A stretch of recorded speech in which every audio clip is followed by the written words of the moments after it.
19절에서 20절까지의 말씀입니다.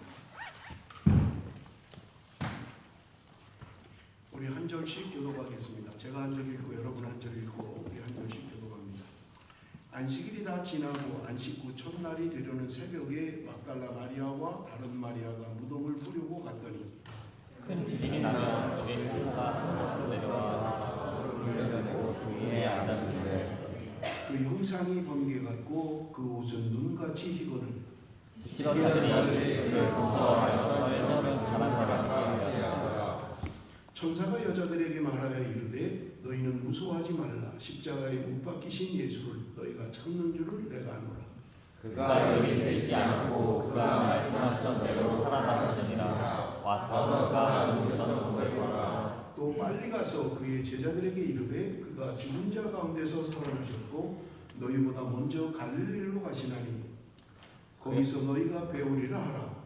보라 내가 너희에게 일렀느니라 하거늘 그 여자들이 무섭다 큰 기쁨으로 빨리 너를 떠나 제자들에게 알리고 하느니라. 예수께서 그들을 만나 이르시되 평안하냐 하시고는 여자들이 나아가 그 발을 붙잡고 경배하니 예수께서 이르시되 무서워하지 말라. 가서 내 형제들에게 갈릴리로 가라. 거기서 나를 보리라 하시니라. 여자들이 갈 때 경비병 중 몇이 성에 들어가 모든 된 일을 대제사장들에게 알리니 그들이 그들과 함께 모여 논하고 그들에게 힘을 마시며 이르되 너희는 말하기를 그의 제자들이 밤에 와서 우리가 잘 때에 그를 도둑질하여 갔다 하라.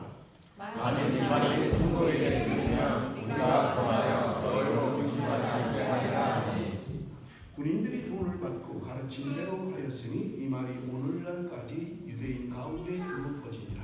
11자가 갈릴리에 가서 예수께서 지시하신 산에 이르러 예수를 배우고 경배하나 아직도 의심하는 사람들이 있더라. 예수께서 나와 말씀하여 이르시되 하늘과 땅의 모든 것을 내게 주셨으니 그러므로 너희는 가서 모든 민족을 제자로 삼아 아버지와 아들과 성령의 이름으로 세례를 베풀고 내가 너희에게 공부한 모든 것을 가르쳐 지키게 하라. 볼지어다 내가 세상 살날까지 너희와 항상 함께 있으리라 하시니라. 아멘. 여러분 우리는 지난 일주일 동안 예수님의 행적을 함께 나누었습니다. 예수님께서 예루살렘으로 입성하실 때 수많은 군중들이 환영을 했습니다. 어떤 사람은 자기 옷을 길에 깔기도 하고요. 어떤 사람은 종려나무 가지를 꺾어서 길에 놓기도 했습니다. 그러나 그들은 예수님을 십자가에 죽이라고 소리치던 그 사람들이었습니다. 대제사장과 장로들은 이미 예수를 죽이려고 모의를 하고 있었습니다. 예수님을 따라다녔던 베드로, 그는 주님을 버리지 않겠다고 호언장담을 했습니다. 그런데 주님이 말씀하신 대로 닭 울기 전에 3번 주님을 부인했던 것입니다. 주님께서는 마지막 밤에 제자들과 최후의 만찬을 가지셨습니다. 그리고 겟세마네 동산에서 주님은 기도하셨던 것입니다. 제자들에게 깨어서 기도해달라고 그렇게 부탁을 하셨지만 제자들은 육신의 피곤함으로 말미암아 깨어서 기도하지 못했던 것입니다. 예수님은 체포되셔서 십자가에 달려 돌아가실 때 우리는 복음서에 제자들의 모습은 찾아볼 수가 없는 것입니다. 그리고 오늘 주님이 말씀하신 대로 부활의 첫날 우리는 부활의 아침을 맞고 있는 것입니다. 마태복음 28장 1절 우리가 읽었습니다마는 한번 같이 읽어보겠습니다. 다 같이 읽겠습니다. 시작.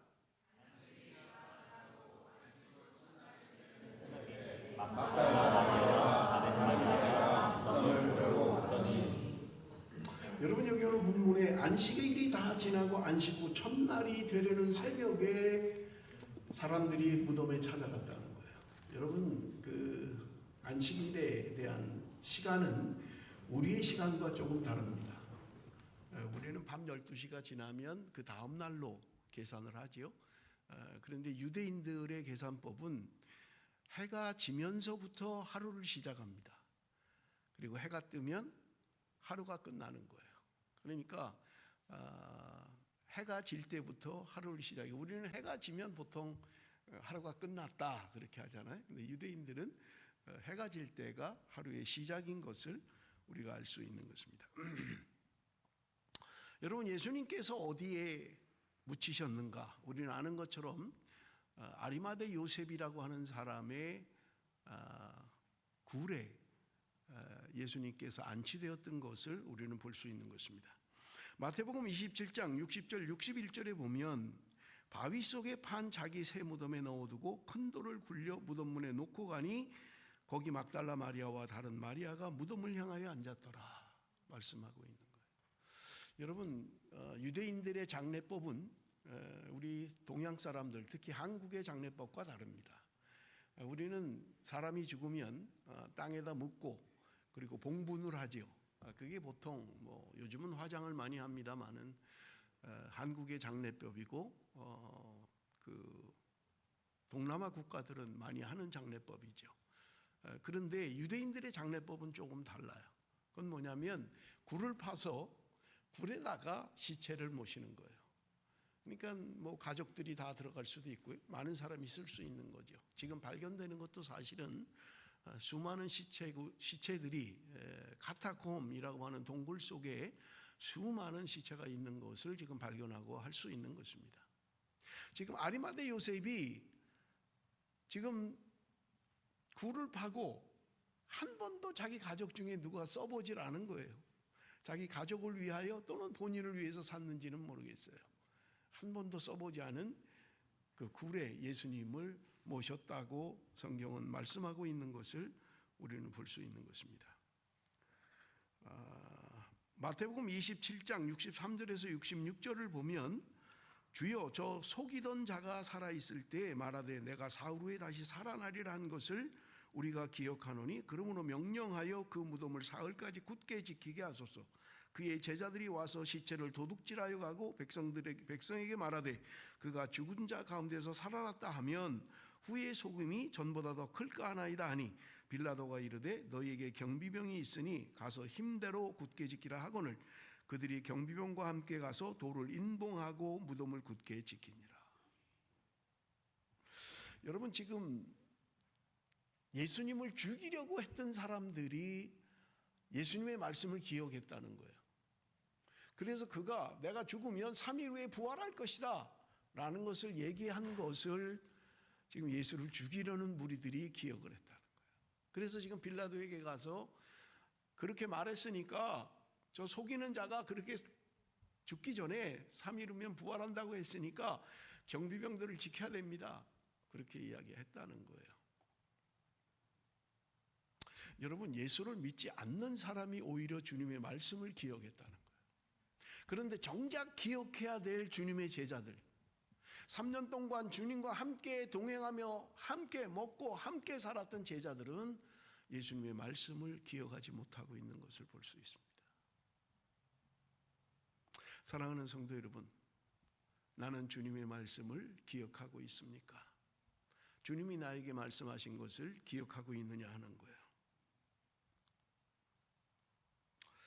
여러분, 누가복음 23장 54절에서 56절은 그날의 사건을 더 자세히 설명하고 있습니다. 이날은 준비일이요 안식일이 거의 되었더라. 갈릴리에서 예수와 함께 온 여자들이 뒤를 따라 그 무덤과 그의 시체를 어떻게 두었는지를 보고 돌아가 향품과 향유를 준비하더라. 계명을 따라 안식일에 쉬더라. 안식일 전날 지금 여인들이 예수님의 시체에 향유를 붓기 위하여 예수님의 시체가 들어있는 동굴로 굴러왔다고 말씀하고 있는 것을 우리는 볼 수 있는 것입니다. 같은 사건입니다마는 마태복음 28장 2절에서 4절에 주님이 부활한 그날의 현장을 마태복음은 이렇게 표현하고 있습니다. 큰 지진이 나며 주의 천사가 하늘로부터 내려와 돌을 굴려내고 그 위에 앉았는데 그 형상이 번개 같고 그 옷은 눈같이 익거늘 지키던 자들이 그를 무서워하여 떨며 죽은 사람과 같이 되었더라. 여러분, 지금 예수님이 죽으신 그 현장, 그리고 지금 예수님의 시체가 아리마대 요셉의 동굴에 들어있는 그 현장에 예수님의 제자들의 모습은 보이지 않는 거예요. 오히려 우리가 힘없다고 생각하는 그 여인들이 예수님의 무덤에 왔다고 말씀하고 있는 것을 우리가 볼 수 있는 것입니다.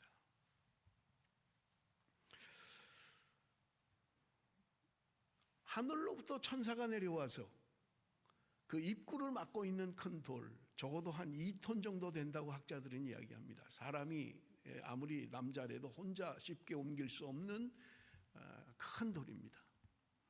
천사가 그것을 옮겼고, 여기 오늘 본문에 보면 그 형상이 번개 같고 그 옷은 눈같이 희었다. 천사들의 모습을 지금 보여주고 있는 것을 우리는 볼 수 있습니다. 그 천사가 여인들에게 이야기하고 있는 거예요.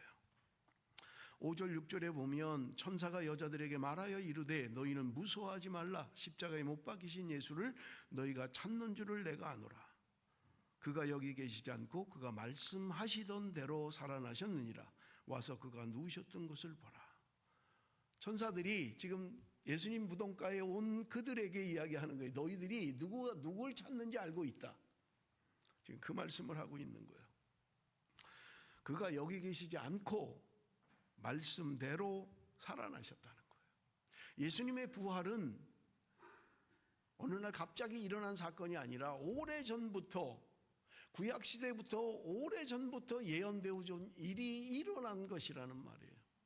그래서 지금 말씀하시던 대로 살아나셨다, 그렇게 이야기하고 있는 거예요. 그런데 여러분, 여기 살아나셨다라는 단어는요, 일어서게 하다, 일으켜 세우다라는 의미를 가지고 있어요. 자, 그러면 일으켜 세우다, 일어서게 하다라고 하는 것은 자기 힘으로 일어나는 게 아니에요. 누군가 일으켜 세워주는 거예요. 누군가 일어서게 했다는 거예요. 그래서 여러분, 영어 성경들을 보면 수동태로 돼 있어요. 누군가 예수님을 누워있는, 죽어있는 예수님을 일으켜 세웠다는 거예요. 누가요? 누가 예수님을 일으켜 세웁니까? 하나님이 예수 그리스도를 일으켜 세웠다. 여러분, 그렇게 이해를 하시면 될 것 같아요.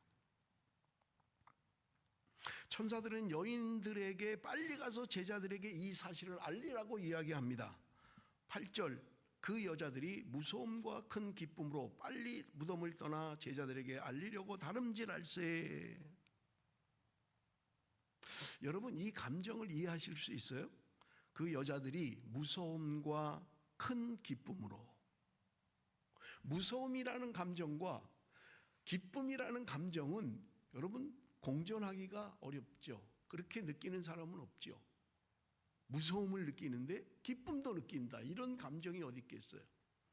그렇잖아요. 그런데 여러분, 이렇게 이해를 하시면 돼요. 부모님이 돌아가셨어요.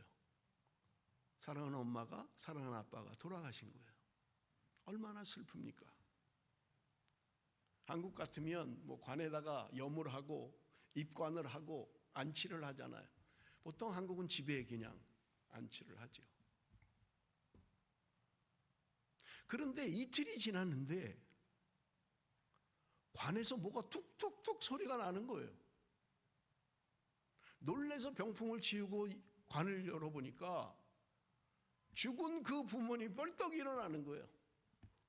여러분, 얼마나 놀라겠어요?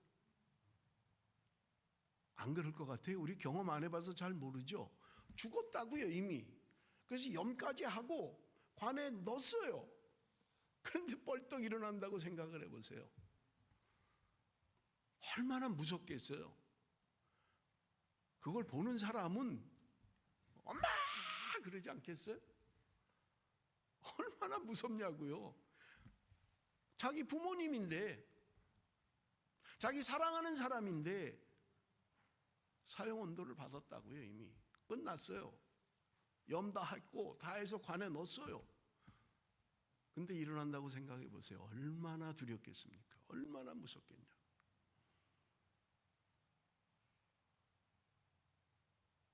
제가 언젠가도 한번 말씀을 드렸지만 저희 어머님이 돌아가셨다는 소식을 호주에서 들은 거예요. 제가 우리 형님한테, 제일 위에 형님한테, 형님, 내가 갈 때까지 관에 못질하지 마세요. 내가 확인해야 되니까. 그리고 비행기를 타고 가서 안치되어 있는 우리 엄마의 모습을 본 거예요. 낳아주시고 사랑해 주시고 정말 사랑하는 엄마예요. 그래서 제가 엄마의 얼굴을 만지는 순간 손을 확 떼어버렸어요. 손을 떼었어요. 얼마나 차가운지. 얼음장 같아요. 얼음장 같아요. 영혼이 떠난 그 육신은 얼음장 같은 거예요. 내가 그토록 사랑하는 엄마인데 만질 수가 없어요. 만지고 있을 수가 없어요.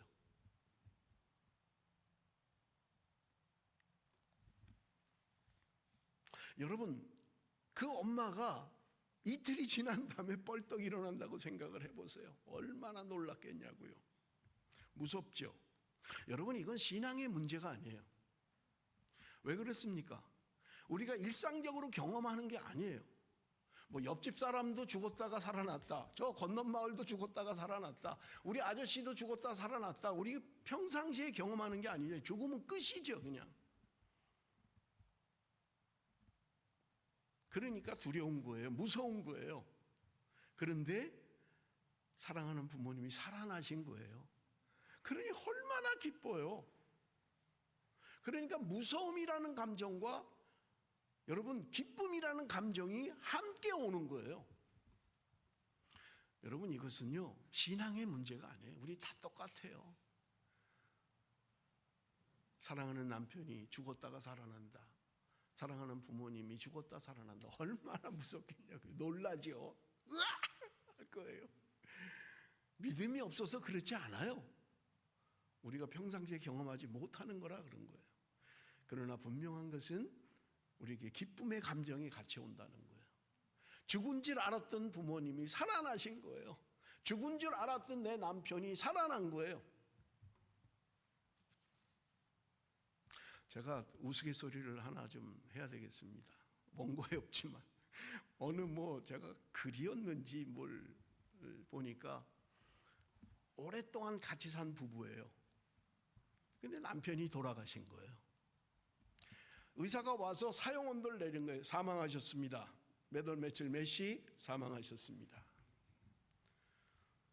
그래서 이 남편을 이제 영안실로 데리고 가야 되는데 남편이 일어나려고 하는 거예요. 살아난 거예요. 그러니까 그 부인이 때리더라는 거예요. 가만히 있어. 의사가 죽었대. 가만히 있어 그냥. 우스갯소리입니다. 얼마나 죽음은 끝이라고 생각하는 거예요. 그런데 살아나셨다는 거예요. 그러니 얼마나 기쁘겠습니까? 여자들이 무서움과 큰 기쁨으로 무덤을 떠나 제자들에게 달려갔다는 거예요. 그런데 여러분, 믿지 않기는 제자들도 마찬가지예요. 마가복음 16장 8절에 여자들이 몹시 놀라 떨며 나와 무덤에서 도망하고 무서워하여 아무에게도 말도 하지 못하더라. 말도 못하다는 거예요. 말도 못했다는 거예요. 무서워서 두려워서 말도 못했다는 거예요. 여러분, 우리는 이러한 일들을 정상적으로 경험하지 못해요. 늘 주변에서 경험하는 일들이 아니에요. 주변에서 늘 듣는 이야기가 아닙니다. 그렇기 때문에 우리에게는 무서움, 두려움과 그리고 기쁨이 함께 공존하는 놀라운 주님의 부활인 것입니다. 천사들이 이야기합니다. 9절 10절에 우리 한번 같이 읽어봅니다. 다 같이 시작. 그래서 그들을 만나 이르시되 평안하냐 하시거늘 여자들이 나아가 그거를 붙잡고 경배하니 이에 예수께서 이르시되 무서워하지 말라. 가서 너희들에게 갈릴리로 가라. 거기서 나를 보리라 하십니다. 너희들에게 평안하냐? 라고 이야기하시는 거예요. 주님께서 말씀하셨던 거예요. 평안하냐? 무서워하지 말라. 그리고 형제들에게 가서 갈릴리로 가라 하라. 거기서 나를 보리라. 주님이 말씀하셨던 거예요. 생전에 말씀하셨던 거예요. 그래서 그들은 갈릴리로 갑니다. 그런데 그것을 본 제자들 중에는 믿는 사람도 있었지만 믿지 않는 사람들도 있었어요. 마태복음 28장 16절 17절에 보니까 11 제자가 갈릴리에서 예수께서 지시하던 산에 이르러 예수를 배웠고 경배하나 아직도 의심하는 사람들이 있더라. 11 제자, 주님과 함께 생활했던 사람들입니다. 주님이 적어도 3번 내가 죽은 다음에 부활할 것이라고 말씀하셨어요. 예수를 죽이려고 하는 사람들도 그 말씀을 기억했다고 이야기하는데 정작 예수님의 제자들은 주님의 말씀을 기억하지 못하는 거예요. 그리고 주님이 살은 그 현장에 있으면서도 믿지 못했다는 거예요. 의심하는 사람들이 있었다는 거예요.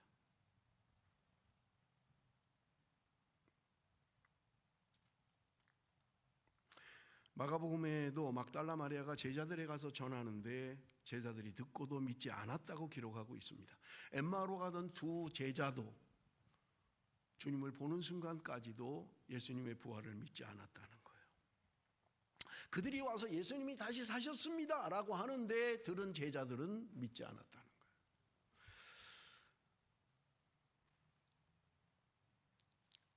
마가복음 16장 13절에 말씀합니다. 2 사람이 가서 남은 제자들에게 알리었으되 역시 믿지 아니하니라. 마가복음 16장 14절입니다. 우리 한번 같이 읽어봅니다. 다 같이 시작. 그들에게 나타나사 그들의 믿음 없는 것과 마음이 완악한 것을 굵으시니 이는 자기가 하나님의 뜻을 본 자들의 말을 믿지 아니하니라. 적어도 제자들은 믿어야 되잖아요. 본 사람들이 와서 예수님이 다시 사셨습니다, 주님은 살아나셨습니다 하는데도 그들은 믿지 않았다는 거예요. 그들이 듣고도 그들이 믿지 않았다는 거예요. 그래서 주님이 말씀하십니다. 그들에게 믿음이 없는 것과 마음이 완악한 것을 꾸짖으셨다. 여러분, 믿음이 없으면요 마음이 완악해집니다. 굳은 마음이 되는 거예요. 의심해요. 안 받아들여요. 안 믿어요. 완악해지는 거예요. 내가 봤다는데도, 내가 경험했다는데도 안 믿는 거예요. 안 받아들이는 거예요. 여러분, 주님께서 우리가 주님 앞에 섰을 때 네가 왜 안 믿었니? 그때 왜 내 말을 안 믿었니? 나를 본 사람들의 말을 너는 왜 안 들었니? 우리를 책망하실 것입니다.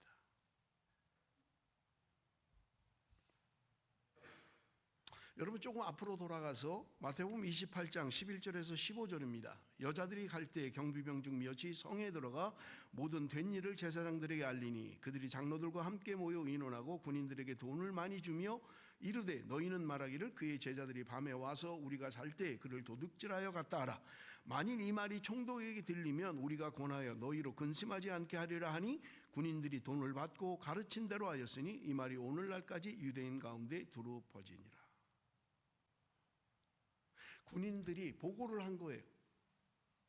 그랬더니 그들이 돈을 주고 경비병들을 매수했다는 거예요. 그리고 밤에 제자들이 훔쳐갔다 그래라. 나머지는 우리가 알아서 다 할게. 상관에게 너희들이 벌 받을 거 걱정하지 마. 우리가 다 알아서 해. 그래서 그 말이 지금까지도 유대인들에게 두루 퍼져 있다는 거예요. 예수님은 부활한 게 아니라 훔쳐갔다라고 이야기하고 있다는 거예요.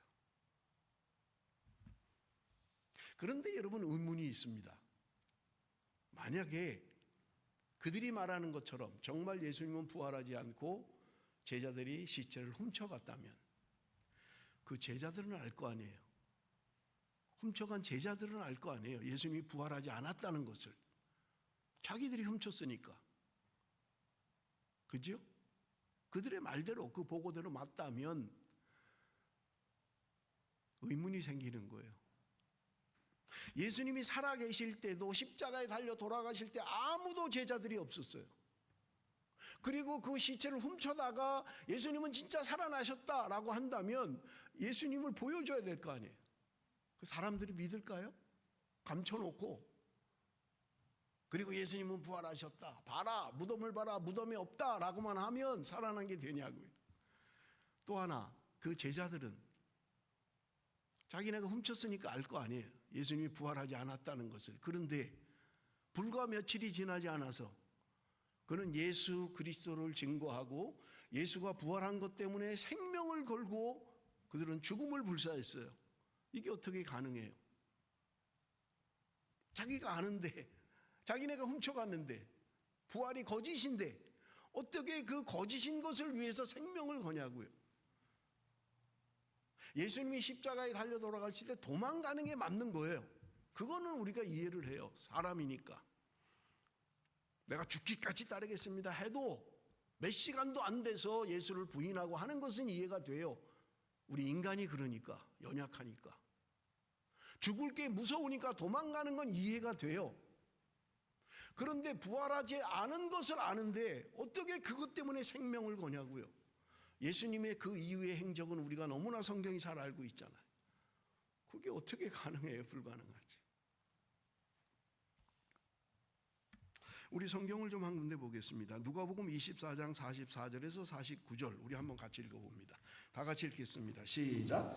또 이르시되 내가 너희와 함께 있을 때 너희에게 말하노라. 곧 모세의 율법과 선지자의 글과 시편의 나를 가리켜 기록된 모든 것이 이루어져 하리라. 한 말이 이것이 하시고 이에 그들의 마음을 열어 생명을 깨닫게 하시고 또 이르시되 이같이 그리스도가 부활을 하고 하늘에 산다 가운데서 하는 것과 또 예의 이름으로 세상을 받게 하는 회개가 예루살렘에서 시작하여 모든 족속에게 전파될 것이 기록되었으니 너희는 이 모든 일의 증인이라. 볼지어다 내가 내 아버지께서 약속하신 너희에게 보내리니 너희는 이로부터 능력으로 잡힐 때까지 성에 머물라 하시니라. 예수님께서 마지막 승천하시기 전에 누가복음의 마지막으로 부탁하셨던 거예요.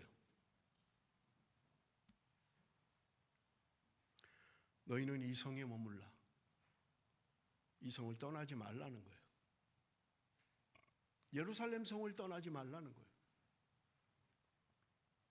뭐 때문에요? 너희는 지금부터 나가서 내 증인이 돼야 된다. 나가서 복음을 전해라. 내가 부활했다 해야 되는데 주님은 니네 떠나지 마. 그냥 여기 머물러 있어. 그대로. 언제까지요? 언제까지 머물라는 거예요? 하늘로부터 약속하신 것, 아버지의 약속하신 것, 하늘로부터 능력을 입혀질 때까지 그냥 머물러 있으라는 거예요. 왜냐하면 주님은 아셨던 거예요. 증인이 되는 일은 내 감정, 내 열정, 내 기분, 내 결단 그거 갖고 되는 게 아니라는 거예요. 그들 가운데 하늘로부터 임하는 능력을 입어야만 증인이 될 수 있는 거예요. 복음을 전할 수 있는 거예요. 그러니 주님께서 기다려라 그러셨다. 너네들 떠나지 말고 여기 머물러 있어. 그냥 하늘로부터 능력을 입힐 때까지. 그게 무슨 사건입니까? 사도행전 1장에 나오는 성령 강림 사건이죠. 성령 강림 사건이에요. 그렇게 성령 충만을 받은 제자들이 나가서 복음을 전하기 시작할 때 놀라운 일들이 일어나는 거예요. 예수님을 3번씩이나 부인했던 그 베드로가 선포할 때 3,000명씩 회개하고 돌아왔다는 거예요. 자기 힘이 아닙니다. 자기 능력이 아니에요. 하늘로부터 성령이 임할 때 가능했던 일이에요. 사랑하는 성도 여러분, 오늘도 마찬가지입니다. 내 의지와 내 노력으로 뭐를 하려면 지치고 힘드는 거예요. 그러니 이래서 못합니다. 저래서 못합니다. 자꾸 그러는 거예요. 성령으로 충만하면 성령이 나를 움직이시는 거예요. 성령이 역사하게 하시는 거예요. 그렇게 힘들었던 게 기쁨이 넘치는 거예요. 그렇게 어려웠던 게 가능해지는 거예요. 우리는 때가 있으면 때가 되면 기회 되는 대로 복음을 전해야만 합니다. 오늘은 우리 윌리엄이 안 왔나요? 윌리엄 안 왔어요 오늘? 또 왜 안 와? 또 잘 나오다가 우리 청년들이 몇 주 전에 전도하러 간다고 글렌에 가서 전도했어요. 그래 한 청년이 전하는 복음을 듣고 교회에 나온 거예요. 2주인가 3주를 잘 나오더니 오늘은 또 안 나왔네.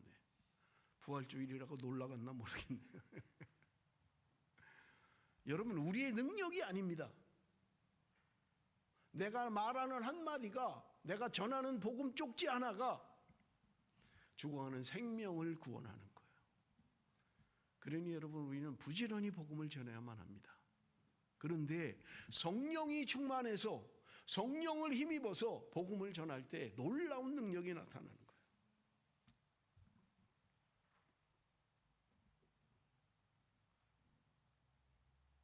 요한복음 11장 25절 26절, 예수께서 이르시되 나는 부활이요 생명이니 나를 믿는 자는 죽어도 살겠고 무릇 살아서 나를 믿는 자는 영원히 죽지 아니하리니 이것을 내가 믿느냐.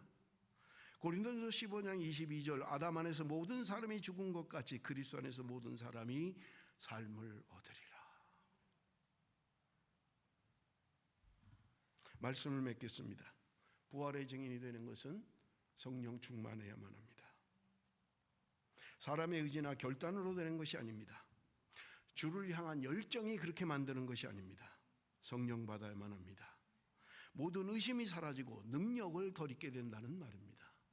사랑하는 성도 여러분, 우리의 구할 것은 성령 충만인 것입니다. 날마다 기도하실 때마다 하나님, 내가 성령 충만케 하여 주옵소서. 그럴 때 여러분, 놀라운 하나님의 능력을, 놀라운 하나님의 힘을 경험할 것입니다. 여러분, 부활주의를 맞으면서 주님의 부활은 생각에 머물면 안 됩니다. 여러분, 주님의 부활은 말에 멈추면 안 됩니다. 부활의 소망, 부활의 능력이 우리 삶 가운데 나타나야만 합니다. 죽어도 살겠고 살아서 믿는 자는 영원히 죽지 아니하리라. 약속의 말씀입니다. 그 말씀을 믿고 부활의 소망과 능력으로 살아가는 저와 여러분이 되시기를 바랍니다. 기도하겠습니다. 살아계신 아버지 하나님, 감사합니다. 주님께서 우리를 위하여 죽으심으로 부활의 첫 열매가 되신 것을 감사합니다. 아버지 하나님이여, 우리도 부활의 소망, 부활의 능력으로 살아갈 수 있도록 은혜를 베풀어 주옵소서. 우리가 소망을 가져야 할 것은 이 땅이 아니라 영원한 하나님의 나라인 것을 깨닫게 하여 주옵소서. 아버지 하나님이여, 제자들을 책망하셨던 것처럼 너희가 어찌하여 믿지 않느냐라고 하시는 주님의 음성을 듣게 하여 주옵소서. 듣는 말씀대로 믿게 하여 주시고 믿은 대로 행하게 하시며 하나님의 기쁨이 되게 하여 주옵소서. 성령 충만하여 증인의 삶을 살아가는 하나님의 백성들이 되게 하여 주옵소서. 예수님의 이름으로 기도드리옵나이다. 아멘. 그리스도의 은혜와 하나님 아버지의 극진하신 사랑과 성령의 위로하심과 교통하심과 역사하심이 말씀을 듣고 말씀대로 살기로 결심하는 사랑하는 성도들 머리머리 위에 지금부터 영원토록 함께 계실지어다. 아멘.